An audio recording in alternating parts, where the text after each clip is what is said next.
Bienvenidos a un nuevo podcast de CONAREC, el tercero del año. Soy Nelson Polotaborda, miembro del Comité Científico de CONAREC, y junto a mi compañera María Luz Arri vamos a charlar un poco sobre cardiometabolismo, sobre todo en el abordaje de la obesidad. Por eso tenemos el honor de presentar al doctor Sergio Jiménez, quien es médico cardiólogo, asesor del Comité Científico de Diabetes de FAC. Bienvenido, doctor Jiménez. Antes que nada, queremos agradecerle la participación en esta actividad. Eh, este mes, desde el Comité Científico, nos enfocamos en cardiometabolismo y en esta oportunidad queremos hacer hincapié en el rol de la obesidad. Sabemos que es una enfermedad muy prevalente en nuestro medio, incluso a temprana edad, y que da pie a muchas comorbilidades, síndrome metabólico, aumento del riesgo cardiovascular, muy relacionada con diabetes e hipertensión.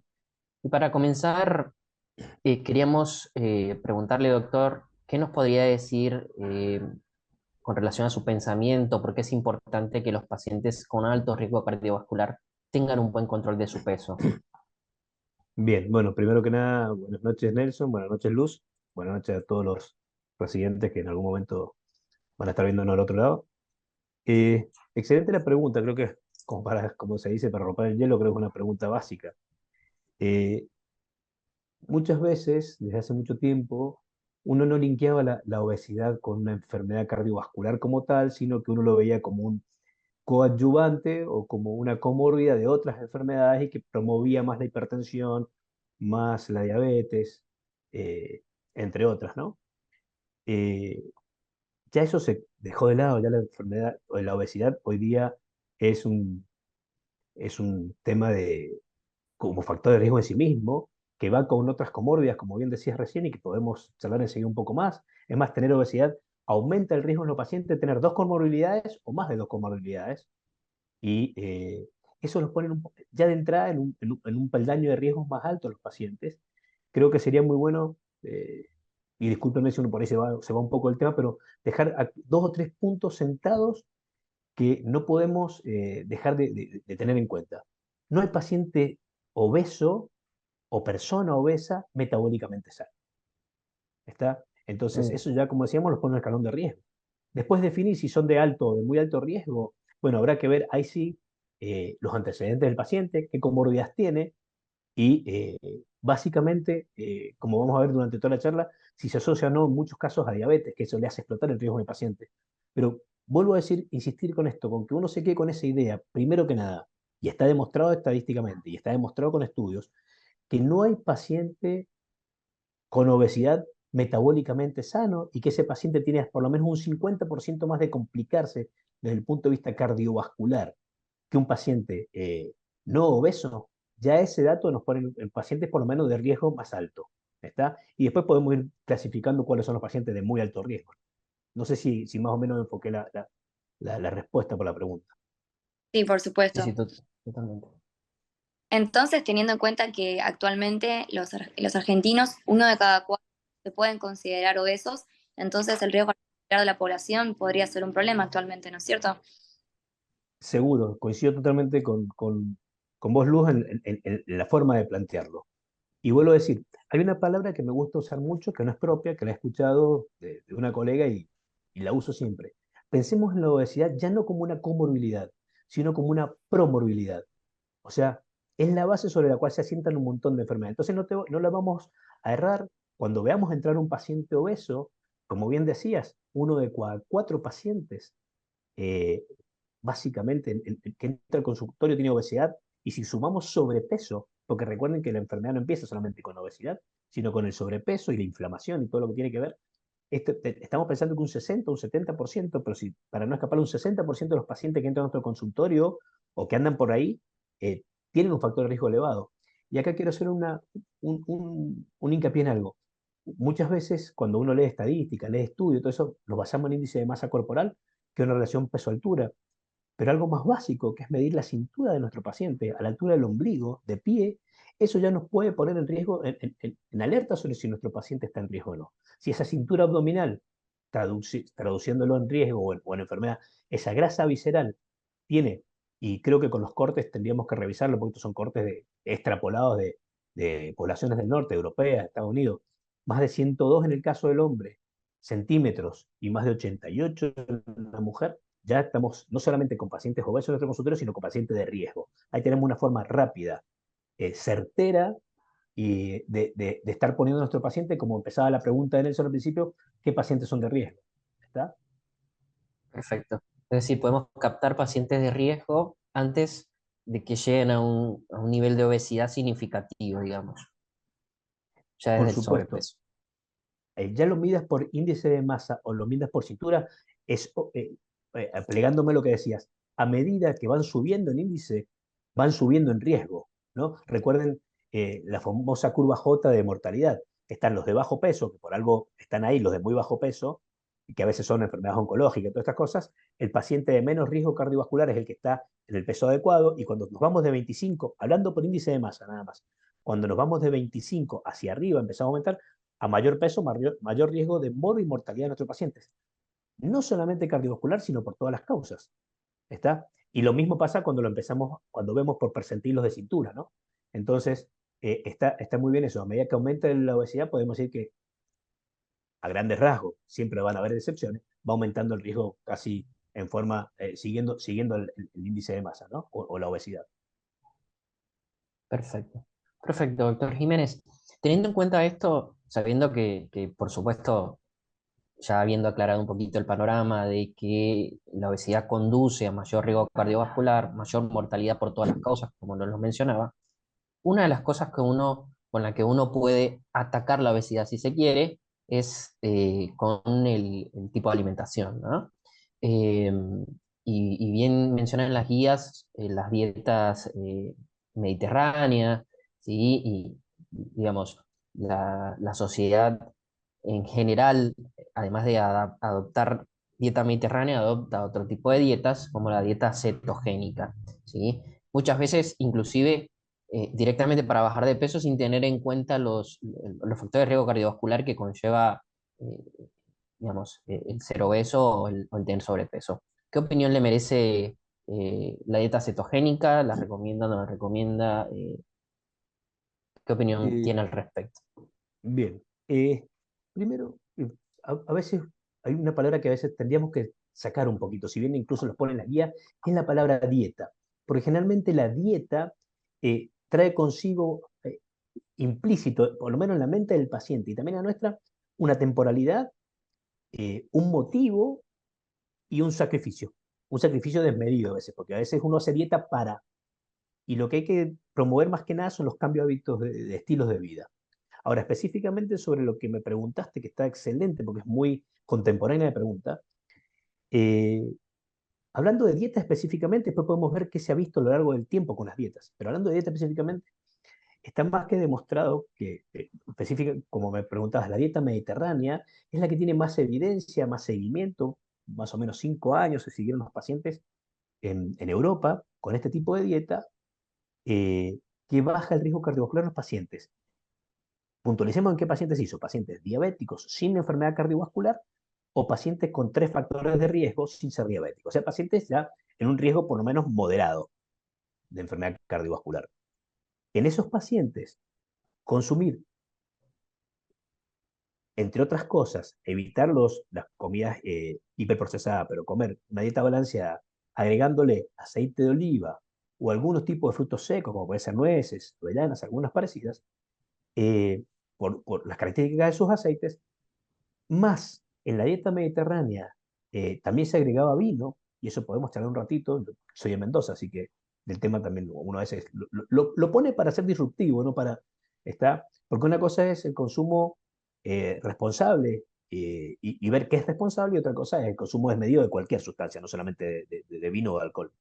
Pero poniendo el tema para no irme, esa dieta demostró bajar el riesgo relativo hasta un 30% en los pacientes que estaban en esa dieta durante ese tiempo. No fue una dieta específica para adelgazar, fue una dieta para valorar riesgos cardiovasculares. Ahora, la dieta cetogénica está promovida para adelgazar. Los estudios que lo hacen en 6 meses no han demostrado mayor riesgo. O sea, los que siguen 6 meses, ¿qué es la dieta cetogénica? Rápidamente bajan la cantidad de carbohidratos lo más que se puede, menos un 25%, y las grasas las ponen en 45-50%, al revés de lo que se hace habitualmente en una dieta saludable. Eso bajan de peso. Por un montón de motivos los pacientes bajan de peso, pasada lo que se llama la gripe cetogénica, porque los primeros días el paciente se siente mal, como con nuestra gripe, dolor de cabeza, por ese cambio de hábito dietario, pero pasado eso el paciente comienza a descender de peso, algunos promueven o explican que porque entra en cetosis el paciente tiene menos apetito, pero hay un estudio que se publicó este año con ciertos errores, no sé si errores metodológicos, no sería tan, tan directo para decirlo, pero sí con ciertas cuestiones metodológicas que quizás no son de los estudios que uno está acostumbrado a leer.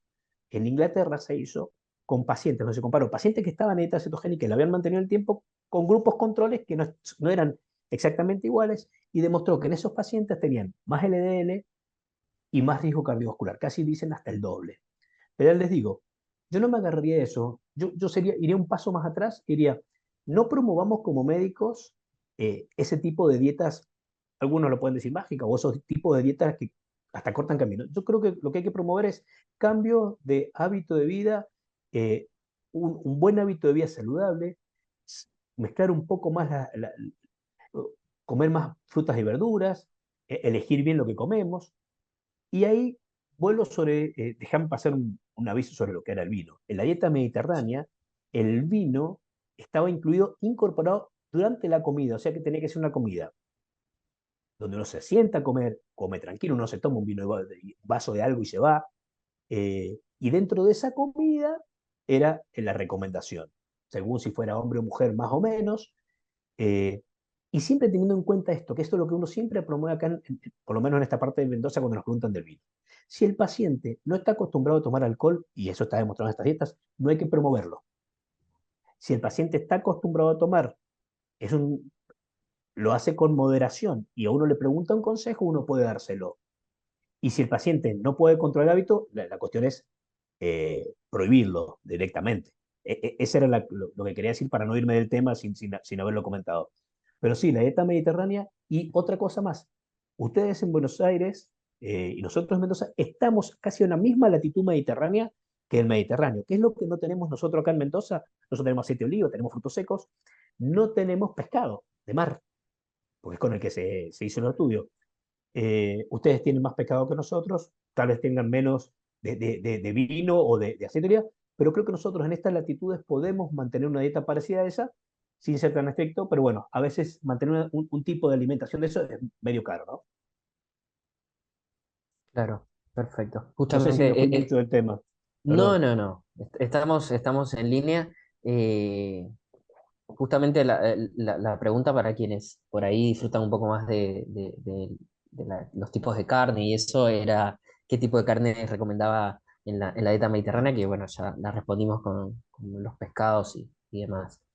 No sé, Luz, si querés que pasemos a la parte de tratamiento farmacológico, ¿te parece? Antes de comenzar con el tratamiento, justamente quería indagar. Usted, doctor, dijo algo muy particular que es como médicos debemos promover hábitos saludables. Eso, claro está. Y a la vez quería preguntarle, en nuestro consultorio es muy común pacientes con enfermedad cardiovascular establecida encontrarnos con pacientes obesos. El abordaje del tratamiento, más allá de las medidas higiénico-dietéticas, ¿puede ser tarea del cardiólogo o siempre debe ser derivado a un manejo interdisciplinario, a un especialista de la obesidad? Eh, Obesidad y diabetes son dos enfermedades que van, primero que nada, una cosa que no dije al principio y que sí que hay que acentuar. Obesidad es una enfermedad crónica, no es una cuestión estética, es una enfermedad crónica y hay que verlo como una enfermedad y de tratamiento crónico.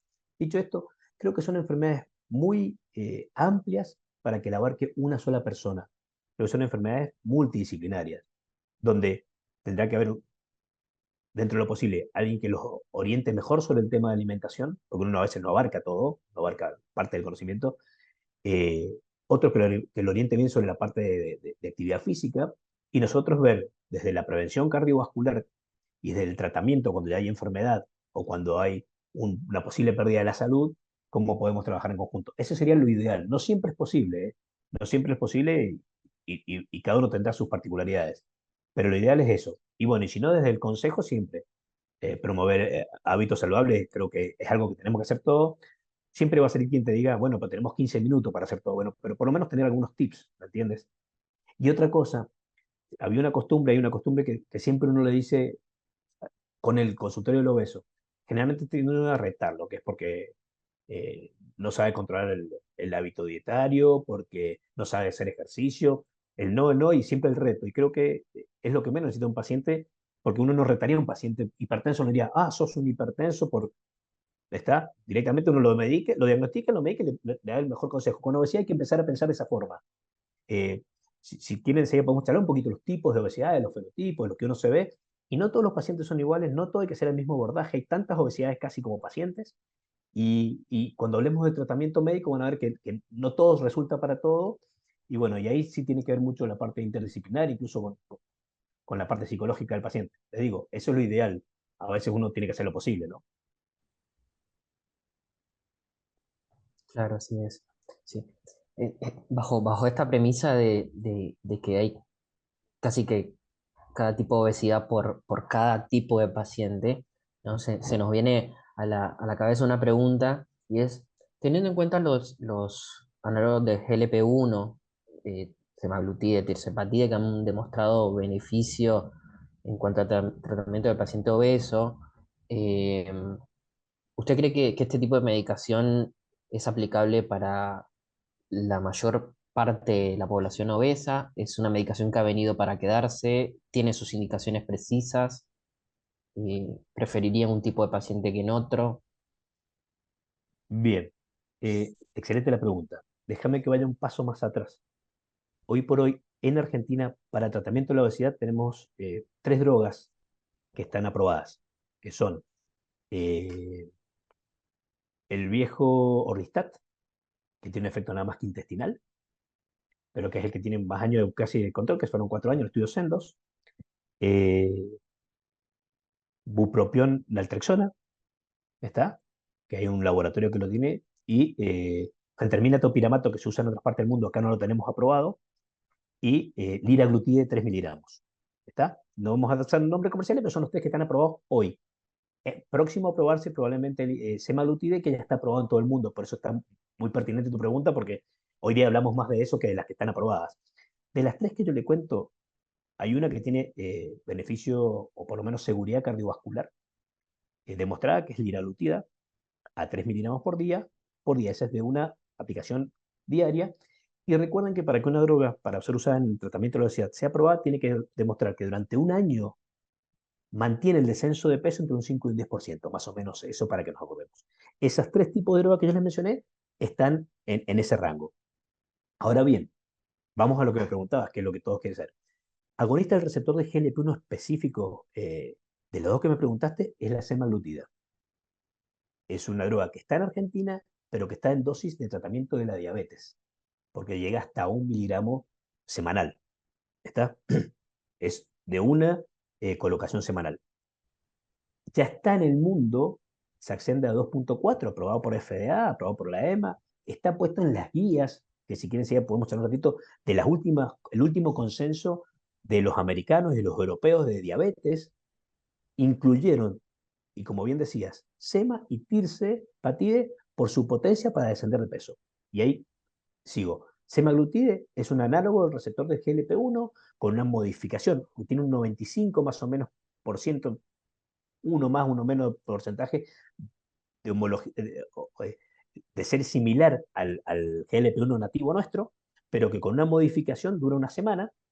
Y lo que sí se ha visto que en promedio el 50% de los pacientes en tratamiento con semaglutide 2.4, que es la que está por llegar a la Argentina, que es la que se usa para adelgazar, bajan más o menos entre un 10 y un 15%. El 50% tiene eso.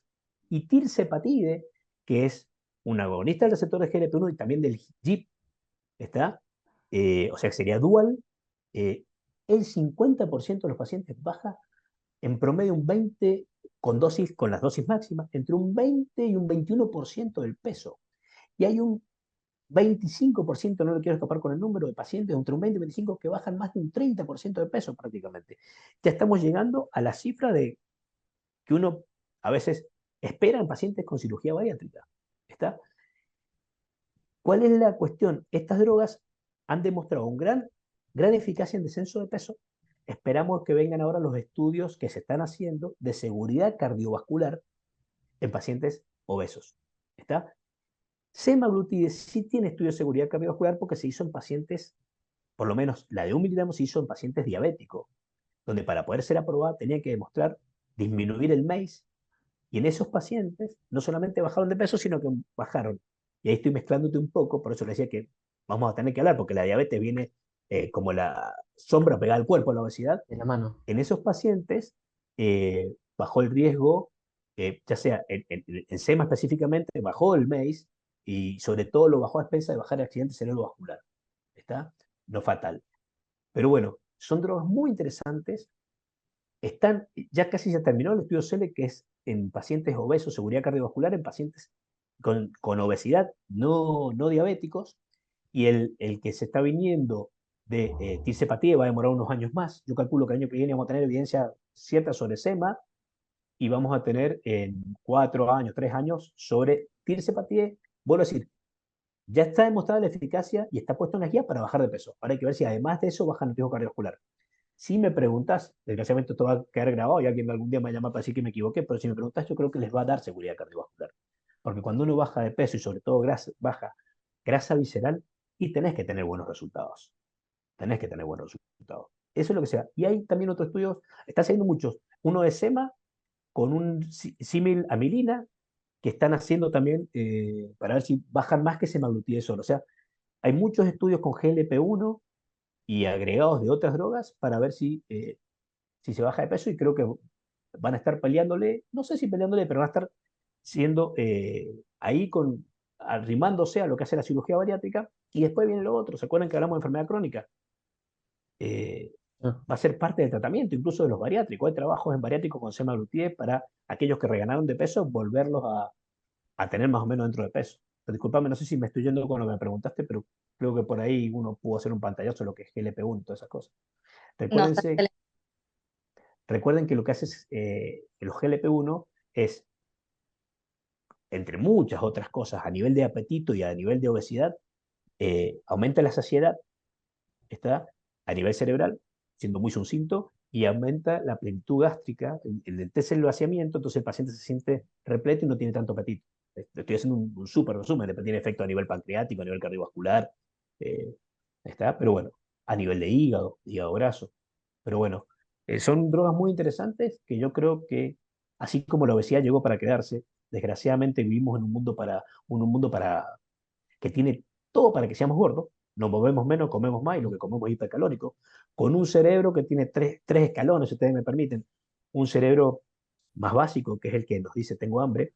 Cuando tengo hambre, yo les pregunto a muchos de ustedes, ¿cuándo fue la última vez que comieron con hambre? En mi residencia, cuando hace varios años ya era residente, pasábamos hambre. Hoy día no, conozco varios que no les pasa así.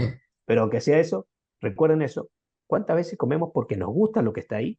Que es el cerebro hedónico, que es el que, aparte cuando tengo hambre, me hace comer comidas hipercalóricas. Y después tengo el cerebro que es más social, que es la frontal, que es el que me dice, "Che, no tengo que comer porque voy a engordar". Es el único freno que tengo a los otros dos, que uno me dice, comamos cosas ricas, otro dice, tengo hambre.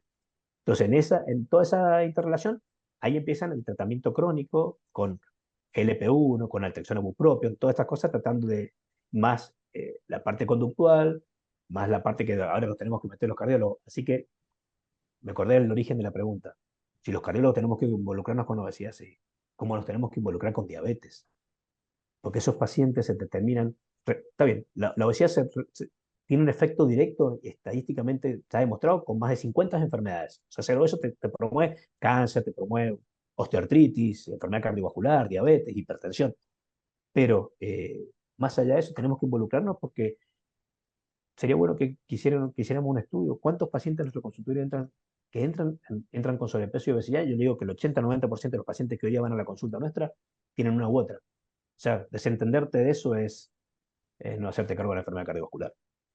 Igual que con la diabetes, 30% de nuestros pacientes tienen diabetes. Y si pudiéramos medir disglucemia, o sea, el paciente que tiene tolerancia normal a la glucosa o una prediabetes, 60-70% de nuestros pacientes.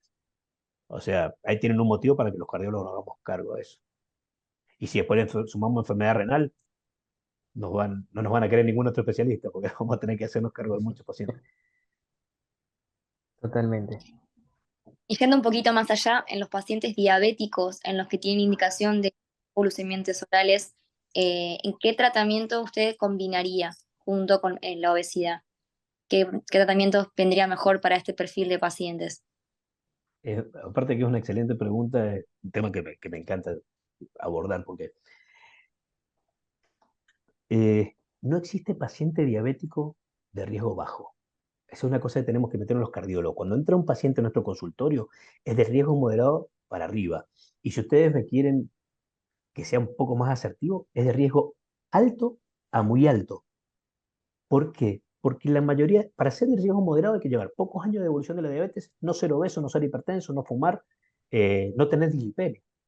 Y eso casi son, les digo, por estadística, un estudio que se llama CAREME, que se hizo en Estados Unidos, de condiciones cardiorrenometabólicas, o sea, qué enfermedades tenían los pacientes diabéticos que ingresaban a la consulta, solamente el 6-7% tenían riesgo moderado. El 90-91% de los pacientes tenían de riesgo alto, muy alto. Y en otro estudio publicado hace 1 o 2 años en España, también de la Sociedad Europea, eh, valores exactamente similares a eso. O sea, nuestros pacientes que entran acá, y casi todos son obesos. Recuérdense que el 80-90% de los pacientes o de las personas con diabetes tipo 2, al momento del diagnóstico, padecen obesidad. Y recuerden que cuando un paciente tiene un evento, el riesgo cardiovascular que menos se modifica y que más sigue alterado, porque tenemos buenas drogas para la diabetes, tenemos buenas drogas para la obesidad, perdón, para la obesidad no, para la hipertensión, está, antiagregamos al paciente, el que más se mantiene y el que menos se controla es la obesidad. Y volviendo al tema de los diabéticos, o sea que ya tenés paciente con diabetes, que tiene obesidad, que tiene alto riesgo o muy alto riesgo de tener una enfermedad cardiovascular, y acá es lo que nos dicen las últimas guías. Nos ponen al mismo nivel de recomendación, no solamente el control de la glucemia, sino nos ponen el control de la enfermedad y el riesgo cardiovascular y el control de la obesidad, haciendo hincapié en las dos drogas que charlamos recién, e incluso se animan a poner como recomendación en algunos pacientes la cirugía metabólica. O sea, ya los clínicos están recomendando la cirugía metabólica en ese tipo de pacientes con diabetes. Y ahí sí hay dos grupos de drogas que han venido a cambiar la historia de la medicina. Uno es los agonistas receptores de GLP-1, bajando el riesgo cardiovascular en esos pacientes, sobre todo si son obesos y tienen enfermedad aterosclerótica. Recuerden que en Argentina se hizo un estudio donde el 40% de los pacientes con diabetes que entran a la consulta tienen enfermedad cardiovascular establecida, y de eso el 85% es de origen aterosclerótico. Y si no, por la otra rama tenemos los inhibidores del cotransportador de sodio glucosa 2, conocidos como ISGLT2, o más conocidos como glifosinas, muy fáciles de usar y les digo, con beneficios cardiovasculares que nadie se esperaba que tuvieran, que nos ayudan mucho no tanto con la parte de la glucemia, los pacientes es mucho más eficaz para bajar la glucemia, agonista receptor de GLP-1, tan eficaz que las guías dicen que si vas a empezar con una droga a inyectar en un paciente diabético, no empeces con un GLP-1, no empeces con insulina, sino con un GLP-1. Y para todo lo que es insuficiencia cardíaca, en el rango que se muevan, desde reducida a preservada, pasando por la levemente reducida, y en pacientes con algún tipo de daño renal, los ISGLT2 han venido a cambiar la historia. Y recuerden que hay un 30-40% de nuestros pacientes que entran al consultorio ya que tienen daño renal. Porque daño renal no es tener el Kleenex alterado. A veces tener hiperfiltración ya es daño renal en un diabético. Los diabéticos muchas veces empiezan hiperfiltrando, después siguen perdiendo proteína y después se les va el riñón para abajo y terminan en diálisis. Perdónenme que esa es la historia. Entonces tenemos drogas, los cardiólogos, para prevenir enfermedad cardiovascular. Y usted me dice, ¿ni el riñón? Y no hay nada peor que le puede pasar a un cardiólogo que tu paciente tenga un fallo renal, porque el riesgo cardiovascular de ese paciente le explota. Entonces, si ya en el 2019 la Sociedad Europea de Cardiología hizo explotar una bomba diciendo que teníamos que tener en los pacientes diabéticos una medición cardiocéntrica, no glucocéntrica. O sea, no digo no envíes la hemoglobina glicosilada, no digo no uses metformina, pero tenés estas dos drogas que tenés que usarla con nivel de evidencia 1A, desde el punto de vista cardiovascular. A ver, ¿qué más seguro que tienen un consultorio que usar una droga con un nivel de evidencia, con una indicación 1A? Ninguna. La usás seguro. Estas drogas, desde el punto de vista del riesgo cardiovascular, tienen ese nivel de indicación. Y los cardiólogos seguimos mirando para otro lado todavía. No sé si te puedo contestar la pregunta. Por supuesto. Y siguiendo Bien. un poco ya, en cuanto al tratamiento quirúrgico, la cirugía bariátrica, viendo justamente que los nuevos tratamientos farmacológicos tienen tan buenos resultados, llegando incluso a una reducción del peso muy similar a la que se da en la cirugía bariátrica. ¿Esto podría reemplazarlo o sería algo complementario? Eh, yo creo que nada va a llegar para reemplazar todavía, por lo que tenemos hasta ahora, un método a otro. Creo que hay indicaciones para la cirugía bariátrica que todavía siguen siendo específicas de la cirugía bariátrica. Tenemos que saber elegir bien a nuestros pacientes, porque desgraciadamente en países como los nuestros no hay para todos, entonces uno tiene que saber bien a quién elegir. Las guías te dicen una cosa, uno tendrá un pensamiento parecido o no tanto, pero más allá de eso, creo que son complementarios. Te cuento dos trabajos hechos con liraglutida y también hay con sema. Pacientes pre-cirugía bariátrica que estaban muy obesos, se los incluyó en tratamiento con agonista del receptor de GLP-1, bajaron de peso y eso mejoró incluso la técnica quirúrgica, los tiempos de recuperación y los pacientes llegaron con mejor peso a la cirugía. Pero supongamos que eso lo podemos lograr con una dieta líquida como lo ponen los pacientes, que no siempre es tan fácil. En el postquirúrgico, como les contaba recién, los pacientes que reganan peso y que muchos tienden a reganar peso porque es una enfermedad crónica, volvemos a repetir esto, usar este tipo de drogas fueron complementarias a los éxitos de la cirugía bariátrica. Bariátrica barra metabólica, porque creo que el concepto de día que tenemos que hacer con estos pacientes, por lo menos desde el punto de vista cardiovascular, es cuando uno selecciona al paciente es para darle un beneficio metabólico, no solamente de, perdónenme la palabra, estético, si se quiere, porque todavía se sigue haciendo cirugía con ese criterio. Y en esos pacientes yo creo que hay que ser complementarios. Yo creo que tenemos que usar en el paciente que tiene una gran compulsión a comer, por ahí tenemos que usar naltrexona bupropion también, usar estas drogas, operar al paciente que haya que operar, seguir insistiendo con el tratamiento higiénico dietético, porque eso es para siempre, y seguir insistiendo con el ejercicio y seguir insistiendo con los cambios con la ayuda de psicoterapia, ¿no? O sea, la cirugía bariátrica es un pilar y estas drogas vienen a acompañar y en algunos casos, cuando no se puede operar o cuando le demuestren que son tan efectivas como y que mantienen el pérdida de peso, quizás la reemplacen, quizás, no sabemos. Acá hay muchas cosas que a veces uno no maneja, desde el costo hasta la indicación y otras cosas. Bien. Nadie le puede quitar a la cirugía bariátrica lo que ha demostrado en cuanto al descenso del riesgo cardiovascular, no solamente los factores de riesgo, sino de enfermedad cardiovascular y sobre todo lo que demostraron con insuficiencia cardíaca también. Claro. Doc, bajo ese punto de vista, me surge una pregunta. ¿La indicación de cirugía bariátrica, eh, digamos, es una decisión que se toma en conjunto con un equipo médico o el cardiólogo en sí mismo puede decirle al paciente, mire, usted tiene indicación de cirugía bariátrica o, digamos, tenemos que consultar a otros especialistas como para tomar una decisión en conjunto? Yo creo que uno puede sugerir la cirugía bariátrica en su paciente con mucha comorbilidad, que no lo puedes manejar, que incluso, esto es una opinión personal, que es diabético, que tiene diabetes, que ustedes saben que cuanto yo más pronto pueda intervenir sobre eso y hacerlo bajar de peso con ese criterio metabólico, está escrita la remisión de la diabetes, e incluso que los pacientes cuando tienen esos descensos importantes de peso requieren mucho menos drogas, está de todo el tratamiento farmacológico que nosotros tenemos, o sea que nosotros podemos sugerir. Creo que la decisión pasa por muchas aristas, desde el área psicológica del paciente, desde la preferencia del paciente, que también nunca hay que olvidarse de eso, está porque a veces uno empuja al paciente a algo que el paciente no está seguro de hacerlo, y, y después de que llegaste ahí es complicado. Están los equipos bariátricos que siempre nos ayudan. Yo creo que uno tiene que sugerir, y esto es un feedback, vos sugerís, estudias al paciente, demostrás si tiene más riesgo cardiovascular o no. No es tan fácil estudiar a un paciente obeso, ¿está? No es tan fácil estudiar a un paciente obeso desde el punto de vista de la técnica hasta el punto de vista de los riesgos que tiene, incluso hasta el sitio de punción cuando vamos a hacer un cateterismo, un acceso central. Eh, Creo que sigue siendo, te diría que es de los pacientes más complejos de evaluar. No es tan fácil tomar la decisión, pero sí hay que acompañar a ese paciente en el pre, en el durante y en el post, porque ese paciente después va a volver a tu consultorio, va a volver mejorado en muchas cosas, pero va a seguir consultándote a vos qué hace con esta droga. La presión ahora ya no estoy, presión tan elevada como antes, cómo manejo las drogas. O sea, es un paciente que cuando uno lo sugiere, y lo sugiere desde el punto de vista cardiológico, vuelve a uno con muchas cosas buenas para mejorar y para estudiar y para contestar, ¿no? Bien, perfecto.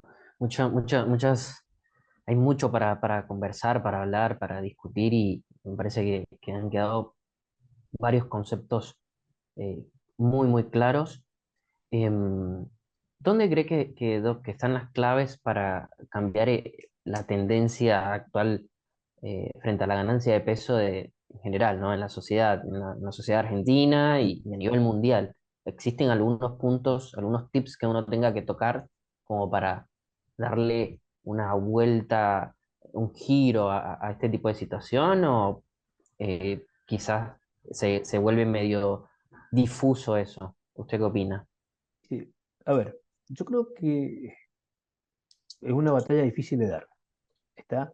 Porque es una batalla cultural, ¿está? Fíjense que uno arma muchas cosas alrededor de la comida. Partamos de una reunión, de una reunión. Entonces, cambiar esos hábitos es difícil. Piensen ustedes, voy a poner un ejemplo de lo cotidiano. Uno está en una reunión, que lo invitan para una charla, la que fuere, salimos y encuentran nada más que verduras, ¿está?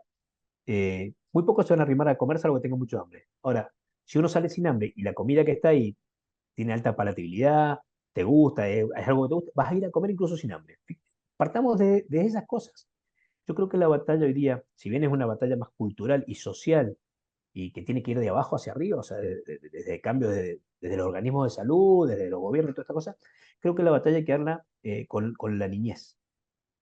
Creo que en la educación, en los primeros años, donde uno más tiene que, porque esa es la historia que podemos cambiar. Recuerden que la obesidad, si bien en los distintos percentilos de obesidad, ya sea por índice de masa, por cintura, a medida que se van despegando las curvas, va aumentando la mortalidad cuanto más obeso te haces, eso no es en la vida adulta. Esas curvas comienzan a separarse desde muy chicos, incluso de la mortalidad por todas las causas. En los chicos que son obesos van a morir antes de tiempo, van a tener muchos años perdidos de vida y no les digo nada en cuanto a calidad de vida. Entonces yo creo, es una visión personal. Es muy difícil cambiar esto en un mundo donde permanentemente uno tiene acceso a comidas hipercalóricas, que son las que uno más tiene ganas de, o más le incitan a comer, hiperhidrocarbonadas, y además de eso, nos movemos cada vez menos. Estamos más tiempo frente a una pantalla, los trabajos son cada vez más sedentarios. No es tan fácil cambiar. Yo creo que esto se cambia más que nada eh, con educación, con políticas de educación y con mucho énfasis en la niñez. Había una frase que se dijo una vuelta en un congreso de obesidad, que lo dijo un ministro de salud, no quiero olvidarme, pero de Australia, y es que si las tasas de obesidad siguen siendo tales, vamos a ser de las primeras generaciones en la historia de la humanidad donde nuestros hijos, por culpa de la obesidad, van a vivir menos en promedio que los padres. Fíjense si no tenemos que abordar desde ese ámbito la obesidad, ¿no? Si bien es una lucha uno a uno, yo creo que la lucha es social también en cuanto al abordaje de esto. Y se hacen cosas como esta hora del etiquetado frontal, que la gente empieza a pensar un poco más, pero no es tan fácil, no es tan fácil desde la accesibilidad. Hoy día que vivimos con tantas tasas de gente que no tiene tanto acceso a una buena alimentación por la parte económica, lo que fuera, se comen muchos hidratos de carbono que no son tan saludables.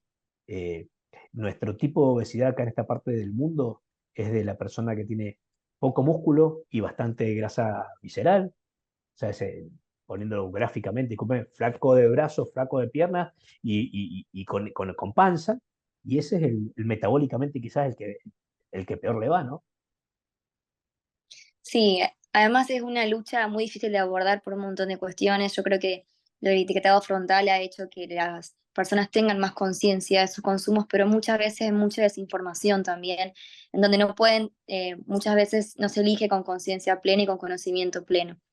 Para ir cerrando, me quedé con algo me parece muy importante, que es la dificultad del manejo del paciente obeso, porque es algo que vemos todos los días. Lamentablemente es dificultoso hasta los métodos complementarios. muchas veces no pueden acceder a una tomografía, es difícil a veces el cateterismo, la ecografía con la ventana ultrasónica es difícil, el abordaje en general. Por eso quisiera que nos cuente qué mensaje le parece que se tienen que llevar los residentes en cuanto al abordaje del paciente obeso en el consultorio que viene por una enfermedad cardiovascular establecida. ¿Qué tenemos que hacer nosotros como cardiólogos para abordar esa obesidad de manera completa? Bien, supongamos que tenemos acceso a casi todo en un consultorio ideal. Si el paciente tiene accesos, o es un paciente del cual uno puede ayudar, no solamente el acceso económico, sino el acceso vascular o el acceso eh, a los estudios complementarios, que tiene baja posibilidad de que se complique, uno tiene que ir con los métodos más, digamos, de mayor complejidad en esos pacientes cuando estamos hablando de pacientes de alto riesgo cardiovascular. A veces, cuando ese paciente se me va a complicar porque el acceso es malo, porque me hace un hematoma, porque se me va a disecar la tela, lo que fuere, hay que tratar de usar más otros métodos complementarios y el ingenio. ¿Está? Eh, Creo que todavía estamos, bien decías, no es fácil hacer una tomografía, no es fácil meter a un paciente dentro de un tubo para estudiar, no es fácil.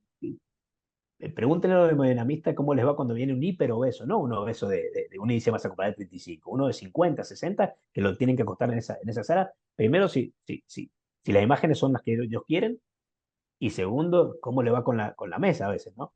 Entonces, eh, va a cambiar la composición corporal nuestra, de la humanidad está cambiando aparentemente, nos estamos moviendo, o estamos comiendo mucho, nos estamos moviendo hacia cifras cada vez. Ustedes fíjense en los mapas de Estados Unidos, cómo iban cambiando con los colores, empezaban con blanco y azul, con los estados que teníamos obesos, y ya están todo en rojo, pero en rojo ya bordó, porque si bien hacen campaña y lo que sea, cada vez les va peor, y nos va peor a todos, a los argentinos no nos va mucho mejor. Entonces creo que tenemos que empezar a ver al paciente obeso como algo más común, tenemos que empezar a leer más de obesidad y de las enfermedades cardiovasculares que trae, y tenemos que empezar a pensar más que ese paciente que está ahí enfrente nuestro, quizás antes uno veía 2 o 3 análisis y dice, estás re bien. No, no, es un paciente que metabólicamente se va a complicar, es cuestión de darle tiempo si no hacemos nada para cambiarlo. Y vuelvo a decirles, miren el riñón, miren, empecemos a mirar más el riñón de nuestros pacientes obesos y diabéticos, porque nos vamos a empezar a llevar una sorpresa con las proteinurias y nos vamos a empezar a llevar una sorpresa eh, con los filtrados glomerulares. Y acá déjenme pasar un pequeño aviso. No hace falta para ver proteinuria en nuestros pacientes, hacerles juntar la orina 24 horas. Cada vez que pidamos un análisis de rutina, le pedimos al laboratorio relación albúmina-creatinina en orina ocasional, en la orina que siempre pedimos. Eso nos va a decir si el paciente tiene proteinuria o no. Si es moderada, lo que antes llamábamos microalbuminuria, 30-300. Y si es severa o grave, más de 300. Y la creatinina, con solamente calcular por CKDP, una fórmula que todos ustedes manejan mejor que yo en el teléfono, automáticamente sabiendo la edad y la creatinina del paciente y el sexo, te da más o menos aproximado la tasa de filtrado glomerular. Y ahí uno puede empezar se van a encontrar con muchas sorpresas que si uno no las busca, las encuentra tarde, ya cuando el TINES está allá abajo y empezamos a llamar al nefrólogo. Creo que tenemos que empezar, ese es otro mensaje, los cardiólogos, a emparentarnos más con el riñón, a pensar más que podemos actuar muchísimo con las drogas que tenemos a diario y con 2 o 3 cosas en prevenir enfermedad cardiorreno-metabólica, que es como empezamos la charla. Muy bien, muy claro, doctor. La verdad, nos complace muchísimo información tan precisa, tan clara. Y bueno, ya vamos cerrando. Queremos agradecerle infinitamente su participación, haber aceptado brindarnos, compartir con nosotros parte de este conocimiento tan importante y, por supuesto, es un área en el que el cardiólogo sí o sí, como lo mencionábamos antes, se ve inmiscuido y tocado y debe tener las herramientas suficientes como para abordar este tipo de pacientes y este tipo de situaciones. Así que muchísimas gracias, la verdad, siempre muy, muy atento con nosotros, así que solo agradecimientos. 3 mensajes. Por favor. Uno más fisiopatológico.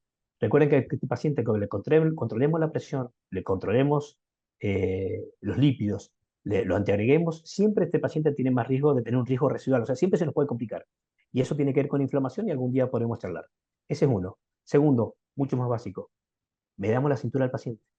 Por una cosa tan simple como 1 centímetro no te lleva ni 30 segundos, uno tiene una idea de cómo está este paciente. Y otra cosa más, no solamente tiene más riesgo de muerte cardiovascular el paciente obeso, tiene más riesgo el obeso, no estoy hablando del diabético, el obeso, más riesgo de muerte súbita. ¿Está? Por cada 5 puntos que sube el índice de masa corporal, sube hasta un 16% el riesgo de muerte súbita, que es una cosa que a veces uno no piensa. ¿Está?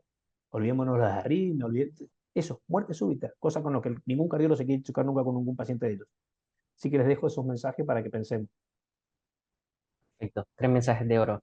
Muchísimas gracias, doctor. Hasta Muchas una Bueno, gracias. gracias a usted. próxima Gracias a ustedes por la oportunidad. invitación. Ha estado muy cómoda la charla y ha sido un gusto. A cualquier oportunidad. Hasta la Gracias. próxima. Nos vemos.